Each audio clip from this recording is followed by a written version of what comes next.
ሰላም የተከበራችሁ የኢትዮ ታይምስ ቤተሰቦቻችን ለሰዓቱ መርጠን ያዘጋጀናቸውን አዳዲስና ወቅታዊ መረጃዎችን ይዘንላችሁ ቀርበናል። በቅድሚያም አበይት መረጃዎችን እናሰማችኋለን። በሰሜን ወሎ ጤና ጣቢያ ላይ በተፈጸመ የድሮን ጥቃት 4 ሰላማዊ ሰዎች ሲገደሉ 10 ሰዎች ደግሞ መቁሰላቸውን የዓይን እማኞች ሲናገሩ፣ የዞኑ አስተዳደር ግን ስለ ጥቃቱና ስለደረሰው ጉዳት ለመናገር እንደማይችል ገለጸ። ጥቃቱ ሲፈጸም በመንግስት ኃይሎችና በፋኖ ኃይሎች መካከል ከተማ ውስጥ ግጭት እንዳልነበረም ተመላክቷል።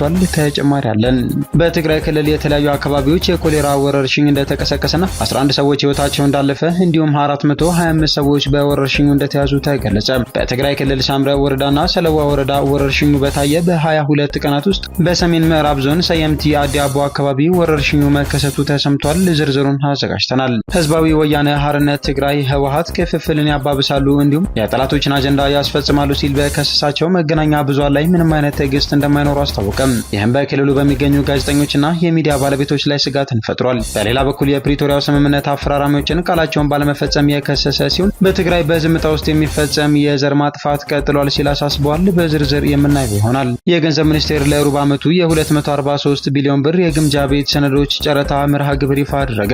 በአጠቃላይ 243.05 ቢሊዮን ብር የሚገመት የዕዳ ሰነድ ለሀገር ውስጥ ባለሀብቶች የሚያቀርብ ሲሆን መንግስት የሀገር ውስጥ የዕዳ ገበያን ለማጥለቅና ግልጽነትን ለማሳደግ በያዘው ቀጣይነት ባለው የፋይናንስ ማሻሻያ አጀንዳ ውስጥ ቁልፍ እርምጃ መሆኑ ተመላክቷል። ሙሉ መረጃውን አጠናክረናል። የእስራኤሉ ጠቅላይ ሚኒስትር ቤንያሚን ኔታንያሁ በዶሃ ለተፈጸመው ጥቃት ኳታርን ይቅርታ ጠየቁ። ሐማስን ኢላማ በማድረግ የኳታርን ሉዓላዊነት በመጣሳቸው ይቅርታ ጠይቀው እስራኤል ወደፊት እንዲያለ ጥቃት ዳግም እንደማትፈጽም አረጋግጠዋል ተብሏል። ሌላኛው መረጃችን ነው። የተከበራችሁ የኢትዮ ታይምስ ቤተሰቦቻችን እነዚህንና ሌሎችም ወቅታዊና አዳዲስ መረጃዎችን ለማድመጥ እስከ መጨረሻው ድረስ ላይክ፣ ሼር እና ሰብስክራይብ በማድረግ አብራችሁን እንድትቆዩ በአክብሮት እየጋበዝን ወደ ዝርዝር መረጃዎቻችን እናልፋለን።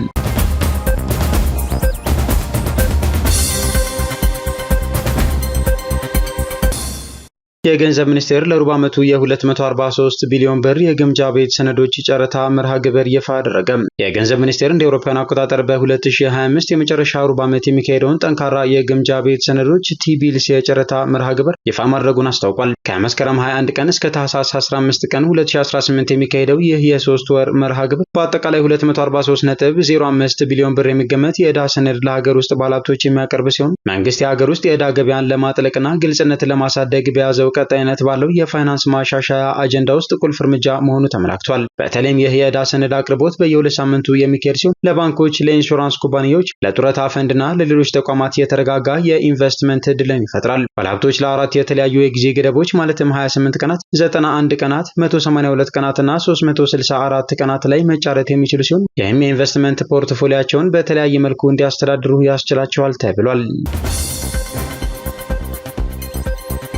በሰሜን ወሎ ጤና ጣቢያ ላይ በተፈጸመ የድሮን ጥቃት 4 ሰላማዊ ሰዎች ሲገደሉ 10 ሰዎች ደግሞ መቁሰላቸውን የዓይን እማኞች ተናገሩ። በአማራ ክልል ሰሜን ወሎ ዞን ጉባ ላፍቶ ወረዳ ቅዳሜ መስከረም 17 ቀን 2018 ጤና ጣቢያ ላይ በተፈጸመ የድሮን ጥቃት ነፍሰ ጡር እናትን ጨምሮ የ4 ሰላማዊ ሰዎች ሕይወት ሲያልፍ ከ10 በላይ ሰዎች ደግሞ መቁሰላቸውን የዓይን እማኞችና የሕክምና ምንጮች ተናገሩ። ጥቃቱ ከዞኑና ከወረዳው ዋና ከተማ ወልዲያ 20 ኪሎ ሜትር ርቀት ላይ በምትገኘው ሳንቃ በተባለች የክላስተር ከተማ በሚገኝ ጤና ጣቢያ ላይ ከቀኑ 6 ሰዓት አካባቢ መፈጸሙን 4 የዓይን እማኞችና የአካባቢው ነዋሪዎች ተናግረዋል። የዞኑ አስተዳደር ስለ ጥቃቱና ስለደረሰው ጉዳት ለመናገር እንደማይችል ተናግሯል። በስፍራው የነበሩ የጤና ጣቢያው አንድ ባለሙያ መሳሪያው በዋናነት ፊት ለፊት በሆነውና ታካሚዎች ተኝተው በሚታከሙበት 5 ቁጥር በተባለው ክፍል ላይ ማረፉን ተናግረዋል። ከጥቃቱ እንደተረፉ የተናገሩት የጤና ጣቢያው ባልደረባ ጥቃቱ የደረሰበትን ቅጽበት ሲገልጹ ምንም ራሴን አላውቅም፣ መሬት ተሰንጥቆ የዋጠን ነው የመሰለን፣ ከጎን የነበሩት ሲወድቁ እኔን እግዚአብሔር ነው የከለለኝ ሲሉ እማኝነታቸውን ሰጥተዋል። ፍንዳታውን ሰምተው በፍጥነት አካባቢው ላይ መድረሳቸውን የተናገሩ ሌላ የዓይን እማኝ ጤና ጣቢያው ውስጥ የነበረ የቤተሰብ አባላቸው ከጥቃቱ መትረፉን ገልጸው ዘግናኝ ሁኔታ መመልከታቸውን ተናግረዋል። በአካባቢና ተጨማሪ የጥቃት ስጋት በመፈጠሩ በደመ ነፍስ የደማውም የተመታውም እየተዛዘለ ነው የወጣው ሲሉ ክስተቱን ተናግረዋል። የቆሰሉ ሰዎችን ማውጣታቸውንና አስክሬን ማንሳታቸውን የተናገሩ ሌላ የዓይን እማኝ በበኩላቸው ለመግለጽ የሚከብድ ሁኔታ ማየታቸውን ተናግረዋል። ፈነጣሪው እንደ አሸዋ ነው፣ እንደ እሳት ነው የሚያቃጥለው ያሉት በህይወት የተረፉ የጤና ጣቢያው ባልደረባ ጤና ጣቢያው ክፉኛ መጎዳቱን ሲገልጹ ከ5 ቁጥር ጀምሮ እስከ 7 ቁጥር ድረስ የለም ሲሉ የተቋሙ ክፍሎች መፈራረሳቸውን ገልጸዋል። ቢቢሲ በዘገባው እንደተመለከታቸው የገለጻቸውና በገለልተኛ አካል ለማረጋገጥ ያልቻላቸውን ፎቶግራፎችና ቪዲዮዎችን ጤና ጣቢያው ላይ የደረሰውን ጉዳት እንደሚያሳዩ ጠቁሟል። የጤና ጣቢያው ባለሙያ አይናችን ያየ 4 ታካሚና አስታማሚዎች ህይወታቸው አልፏል ሲሉ ተናግረዋል። 3 ልጆቻቸውን ሲያስታምሙ የነበሩ ወላጆች መሆናቸውንም ገልጸዋል። ገልጸዋል። ሁለት የዓይን እማኞችም በጥቃቱ 3 ሰዎች ወዲያውኑ ህይወታቸው ማለፉን መመልከታቸውን ገልጸው ሟቾቹ ልጆቻቸውን ሲያስታምሙ የነበሩ እናትና አባት እንዲሁም ወደ ሕክምና ከሄዱ በኋላ ህይወታቸው ያለፉ ለ2 ወራት በጤና ጣቢያው ተኝቶ እየታከመ የነበረ የአንድ ታካሚ አባት መሆናቸውን ተናግረዋል። የጤና ጣቢያው አራተኛዋ ሟች ለመገላገል ጤና ጣቢያ የመጣች ነፍሰ ጡር ሴት መሆኗን ተናግረዋል። ማወለጃ ክፍል ላይ የሞተች እናት አለች። አንዷ ነፍሰ ጡር ወልዳ ነበር፣ አንደኛዋ እየወለደች እያለች ነው የሞተችው። አሁን ስንሰማ አዋላጅ ነርሱም እጁን ተመቷል ብለዋል። በጥቃቱ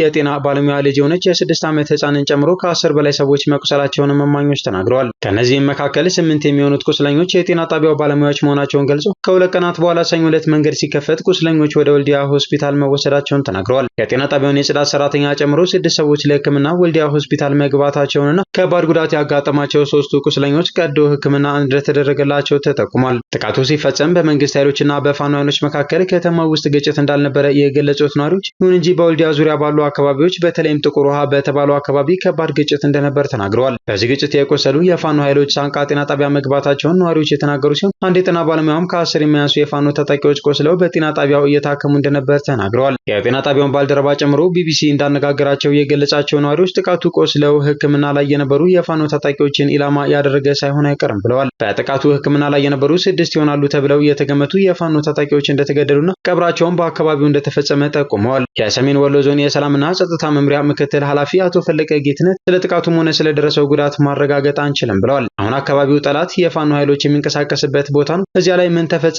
ምን ጉዳት አለ የሚለውን ለማረጋገጥ እኛ ከማህበረሰቡ መረጃ መሰብሰብ አለብን ሲሉ ጥቃቱ ስለመፈጸሙ እንኳን ማረጋገጥ እንደማይችሉ ተናግረዋል። በአካባቢው የሚንቀሳቀሱ የፋኖ ኃይሎች ካለፈው ሳምንት ጀምሮ በሁለቱም የወሎ ዞኖች ዘመቻ መጀመራቸውንና ድል ማግኘታቸውን አስታውቀዋል። የአካባቢው ነዋሪዎች በዋናነት የሰሜን ወሎ ዞን ዋና መቀመጫ በሆነችው ወልዲያ ዙሪያ ላይ ከባድ ግጭት መቀስቀሱንና እንቅስቃሴዎች መስተጓጎላቸውን ተናግረዋል። አንድ የወልዲያ ከተማ ነዋሪ በወልዲያ ዙሪያ ሁለቱ ተፋላሚ ወገኖች ተፋጠው እንደሚገኙ ተናግረዋል። የፋኖ ኃይሎች ከፈት ነው ያሉትን ዘመቻ በሚወራው ልክ አይደለም ሲሉ የተናገሩት አቶ ፈለቀ ትልቅ መስመር በሆነው የባህር ዳርና ጎንደር መውጫ ጥቁር ውሃ አካባቢ ግጭቶች መከሰታቸውንና መስመሩ በፋኖ ኃይሎች ለቀናት መዘጋቱን ተናግረዋል። ከወልዲያ ከተማ በቅርብ ርቀት ላይ የምትገኘው ሳንቃ ከተማ ሐሙስ መስከረም 15 ቀን 2018 ከሰዓት ጀምሮ በፋኖ ኃይሎች ቁጥጥር ስር መሆኗን ነዋሪዎች ተናግረዋል። የሳንቃ አካባቢ ማህበረሰብም ከፍተኛ ፍርሃት ውስጥ እንደሆነ ነዋሪዎች ተናግረዋል። ፈርተን መድኃኒት እንኳን ማውጣት አልቻልንም፣ ምክንያቱም ድሮን ይዞራል፣ ትናንትናም ሲዞር ነው የዋለው። እነሱም የፋኖ ኃይሎች እዚህ ናቸው፣ ምን እንደምንሆን ግራ ገብቶናል ሲሉ አንድ ነዋሪ ያሉበትን ሁኔታ ገልጸዋል። ሌላ ነዋሪ ደግሞ ሰው ሲወጣ አይታይም፣ አይንቀሳቀስም፣ በጣም የሚያስፈራ ነው፣ አስቸጋሪ ሁኔታ ውስጥ ነው ያለ ነው በማለት ያሉበትን ሁኔታ ተናግረው በትግራይ ክልል 11 ሰዎች በኮሌራ ሳቢያ እንደሞቱና 425 ሰዎች በወረርሽኙ እንደተያዙ ተገለጸ።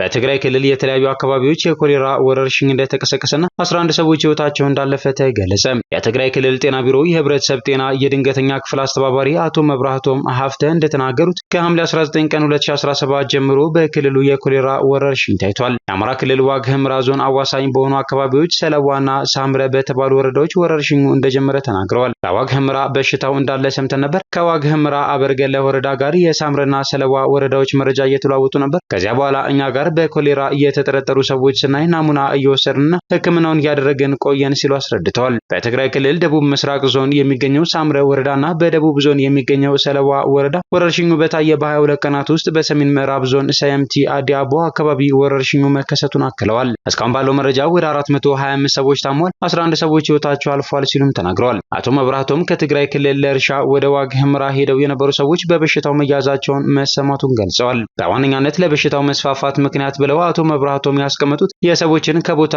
ወደ ቦታ መንቀሳቀስ ነው። ለቀብርም ለገበያም ወደ ዋግ ኽምራ የሄዱ ሰዎች ነበሩ። ከትግራይ ታመው ወደ ዋግ ኽምራ የሄዱም ሰዎች አሉ። እነሱ እዛ ታክመዋል። እኛም ከዋግ ኽምራ የመጡትን አክመናል። የህዝቡ እንቅስቃሴ ስላለ በሽታው ሊሰራጭ ችሏል በማለት አብራርተዋል። በሳምረ ወረዳ በባህላዊ መንገድ ወርቅ የሚያወጡ ሰዎች ባሉበትም በሽታው እንደታየ አክለዋል። ወርቅ የሚያወጡት ሰዎች አንድ ቦታ ይህን ያህል ወርቅ ቦታ የሚል መረጃ ሲሰማ ይንቀሳቀሳሉ። ወደ 500 ግራም በሰሜን ምዕራብ ዞን ተሰማ የሚል ነገር ሲሰማ ወደዚያ ሄደዋል። በእንቅስቃሴ ምክንያት በሽታው ሊስፋፋ ችሏልም ብለዋል። የትግራይ ክልል ጤና ቢሮ ወረርሽኙን ለመከላከል ከኢትዮጵያ ህብረተሰብ ጤና ኢንስቲትዩት ጋር በጋራ እየሰራ እንደሆነና ምላሽ ሰጪ ቡድን ወደ ክልሉ እንደተላከ ገልጸዋል። እስካሁን ባለው ሁኔታ እጥረት የለብንም። የውሃ ማከሚያ ግብዓቶች እጥረት ነበረ፣ እሱም ተፈቷል። ሌላም የሚያስፈልገንን እየገለጽን እያገኘን ነው ብለዋል። ህይወትን እስከ ማጣት የሚያደርሰው ኮሌራ የሚከሰተው በንጽህና ጉድለት ነው። ህብረተሰቡ ካላገዘን በሽታውን መቆጣጠር አንችልም። ማህበረሰቡ ወረርሽኙን ለመከላከል ከየት አካባቢ ወደ የት አካባቢ ሄደ የሚለውን መከታተል አለበት ሲሉ መክረዋል። መጸዳጃ ቤትን በንጽህና ይዞ መጠቀምና ንጹህ የመጠጥ ውሃ መጠጣት አሊያም ውሃን አክሞ መጠጣት ወረርሽኙን ለመከላከል እንደሚረዳ አቶ መብራህቶም አክለዋል።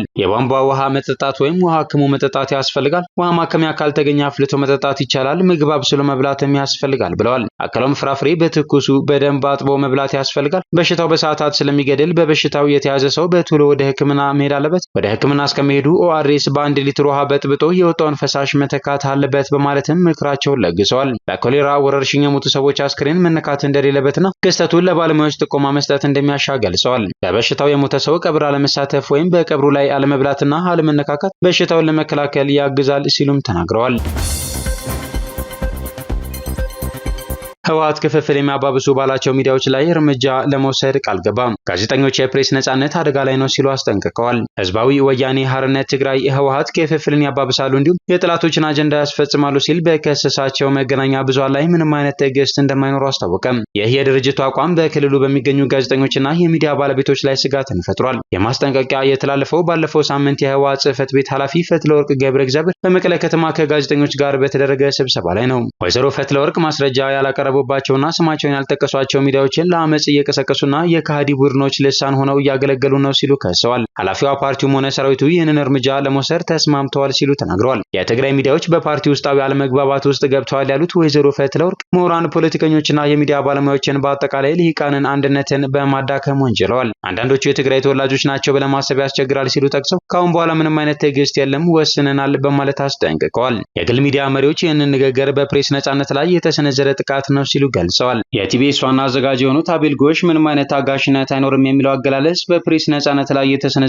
ከፍተኛ ጥቃትን ያመለክታል። ይህም ጋዜጠኝነትን ለመገደብና ከራሳቸው ሚዲያ ውጭ ያሉ ሁሉንም የመገናኛ ብዙሃን ዝም ለማሰኘት ያላቸውን ቁርጠኝነት የሚያሳይ ነው ብለዋል። በተጨማሪም በጣቢያቸው የሚሰሩ ጋዜጠኞች እያየለ የመጣ ፍርሃት፣ ማስፈራራትና የህዝብ ዝግጅቶችን መዘገብ የመከልከል ችግር እየገጠማቸው መሆኑን አክለዋል። የላዛ ትግርኛ ሚዲያ የሚዲያ ዳይሬክተር የሆኑት በረከት መኮንን የተደረገው ንግግር የገለልተኛ ጋዜጠኞችን ስራ የበለጠ እንደሚያወሳስበው በመግለጽ ተመሳሳይ ስጋታቸውን ጠቁመዋል። በእንደዚህ አይነት ሁኔታዎች ውስጥ ገለልተኛ ዘገባ ማቅረብ እጅግ በጣም አስቸጋሪ ይሆናል። ፕሬስ የፖለቲካ መስመሮችን ማስተጋባት ሳይሆን ህዝብን ነው ማሳወቅ ያለበት ብለዋል። ለዛ ከዚህ ንግግር በኋላ መደበኛ ሳንሱር ባይገጥመው ጋዜጠኞች በኦንላይን በተደጋጋሚ ኢላማ እንደተደረጉ በረከት ተናግረዋል። አንድነት የሚገኘው ገለልተኛ ሚዲያዎችን ዝም በማሰኘት ሳይሆን በውይይት በግልጽነትና በመተማመን ነው ብለዋል። በትግራይ ክልል የፕሬስ ነጻነትን በተመለከተ ስጋቶች ሲነሱ የአሁኑ የመጀመሪያ አይደለም። በህወሓት ስር የሚተዳደረውና በመቀሌ በሚገኘው ድምጽ የወያኔ ቴሌቪዥን ጣቢያ ውስጥ በርካታ ጋዜጠኞች በጅምላ ስራቸውን መልቀቃቸውን አዲስ ስታንዳርድ በአውሮፓውያኑ መጋቢት ወር 2023 ዘግቧል። ከስራ የለቀቁበት ምክንያት ከኤዲቶሪያል ነጻነት ጋር በተያያዘ የተጣሉ ገደቦች፣ ከፓርቲ ጋር የወገነ የዜና ክፍሉ አመራር መኖርና የፓርቲ ባለስልጣናት የፈለጉት ጊዜ ፕሮግራሞችን ከስርጭት እንዲያስወግዱ በመደረጉ ላይ ከቀረቡ ቅሬታዎች ጋር የተያያዘ ነበር። በጋዜጠኞቹ የግል የማህበራዊ ሚዲያ አጠቃቀማቸው ላይም ሳይቀር ገደቦች መጣላቸው ተጠቅሰዋል። ይህ በእንዲህ እንዳለ ህወሓት የፕሪቶሪያው ስምምነት አፈራራሚዎችን ቃላቸውን ባለመፈጸም ከሰሰም። በትግራይ በዝምታ ውስጥ የሚፈጸም ዘር ማጥፋት ቀጥሏል ሲል አሳስቧል።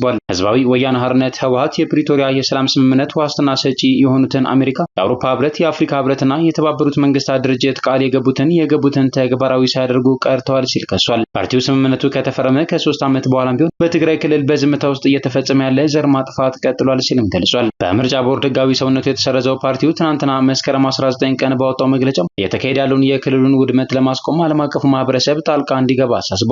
አክሎም ዓለም አቀፉ ማህበረሰብ አሁን እርምጃ እንዲወስድ እንጠይቃለን። የትግራይ ውድመት በዝምታ እንዲቀጥል አትፍቀዱ። ለሰላም የገባችሁትን ቃል አክብሩ። ንጹሃንን ጠብቁ። እናም ሌላ አሳዛኝ ክስተት እንዳይከሰት ተከላከሉ ብሏል። ህወሓት በቅርቡ በመቀሌ ከተማ በሚገኝ የተፈናቃዮች መጠለያ ጣቢያ ውስጥ በጅብ ተበልቶ የሞተውን የ1 ዓመት ከ4 ወር ልጅ ናኦድ ኃይለስላሴን ጠቅሶ የሰብአዊ ሁኔታዎች መባባሳቸውን ገልጿል። ፓርቲው ክስተቱን ከምዕራብ ትግራይ የተፈናቀሉ በሺዎች የሚቆጠሩ ዜጎች ያለ ምግብ፣ መድኃኒት፣ መጠለያ፣ ደህንነትና ክብር ለመኖር የሚታገሉበትን ዕለታዊ መከራ ማሳያ ነው ሲል ገልጾታል። ፓርቲው ተፈናቃዮች ወደ ቀያቸው እንዲመለሱና የተያዙ ቦታዎች እንዲለቀቁ ለማስቻል በህዳር 2022 የተፈረመው የፕሪቶሪያው ስምምነት በአብዛኛው ሳይተገበር ቀርቷል ብሏል። መግለጫው አብዛኛዎቹ ድንጋጌዎች ተፈጻሚ አልተደረጉም፣ ተፈናቃዮች ሳይመለሱ ቀርቷል፣ የተያዙ ቦታዎች አልተለቀቁም፣ አደጋው እየከፋ ሄዶ በዝምታ ውስጥ እየተፈጸመ ያለ ዘር ማጥፋት ቀጥሏል ሲል አክሏል። ህወሓት እንደገለጸው ባለፉት 5 ዓመታት በመቶ ሺዎች የሚቆጠሩ ሰዎች በተፈናቃዮች መጠለያ ጣቢያዎች ውስጥ በረሃብ፣ በበሽታ እንዲሁም በጥበቃ እጦት ምክንያት ህይወታቸውን አጥተዋል። ይህ መጥፎ ዕድል አይደለም፣ ይልቁንም ሰላም በሚል ሽፋን የተፈጸመ ስልታዊ ምክንያታዊ ቸልተኝነት ነው ብሏል የድርጅቱ መግለጫ።